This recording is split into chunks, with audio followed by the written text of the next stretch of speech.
tuned in to EWC Cultural News Today, hosted by Amber Rodriguez. I'm Amber Rodriguez, your host for EWC Cultural News Today. I wanted to give you insight on the current economic status of the United States.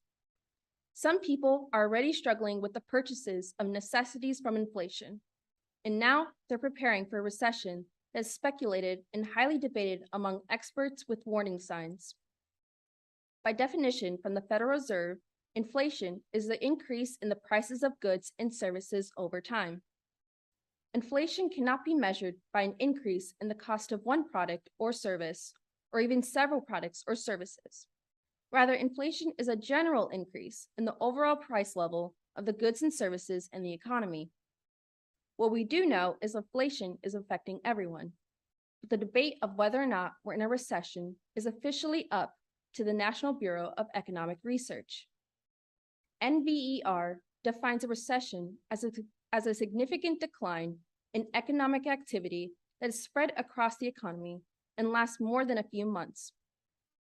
The committee determines a recession by several factors, including the labor market, consumer and business spending, industrial production, and incomes. However, NBER will not give us an official answer if we are currently in a recession, as it's typically declared until a few months after. The reason this will probably take longer is because the committee waits to accurately detect a peak, which is the highest level of economic activity followed by significant decline, or a trough, which is when the economic activity reaches a low point, then rises again.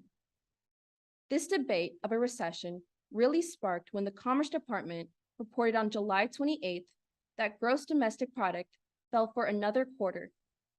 Commonality in past recessions is a consecutive two-quarter decline, but this outcome does not necessarily equate to a current recession, but it does stand as a warning sign along with high inflation. Inflation in June climbed the highest it has been in over 40 years with a 9.1% increase, according to a report released by the U.S. Bureau of Labor Statistics. And according to CNBC, 70% of Americans believe a recession is on its way. A huge factor to consider is how COVID-19 has altered our economy since the start. The COVID-19 recession was a global issue affecting most countries back in February of 2020 and ended in April of 2020, according to NBER. That recession was the shortest in U.S. history, but its impact runs deep because people are still trying to return to the normalcy of their lives, businesses, and jobs. The current status of our economy is mixed overall, with high inflation, another quarter decline, and now data reveals that the labor market remains strong.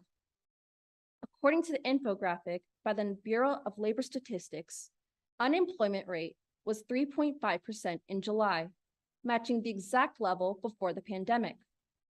The Labor Department reported employers added 528,000 jobs from last month. The economy is growing in one area and shrinking in another.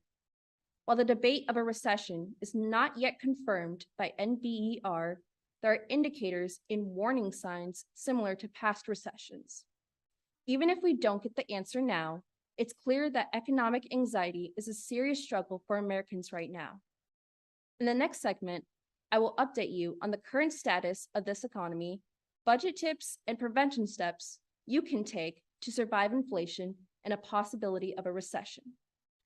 I'm Amber Rodriguez, your host for EWC Cultural News Today, and this is Economic Anxiety Explained. You've been listening to EWC Cultural News Today, hosted by Amber Rodriguez. If you'd like to make suggestions, email us at ewcfacts@gmail.com. That's ewcfacts@gmail.com. This has been an EWC Communication production.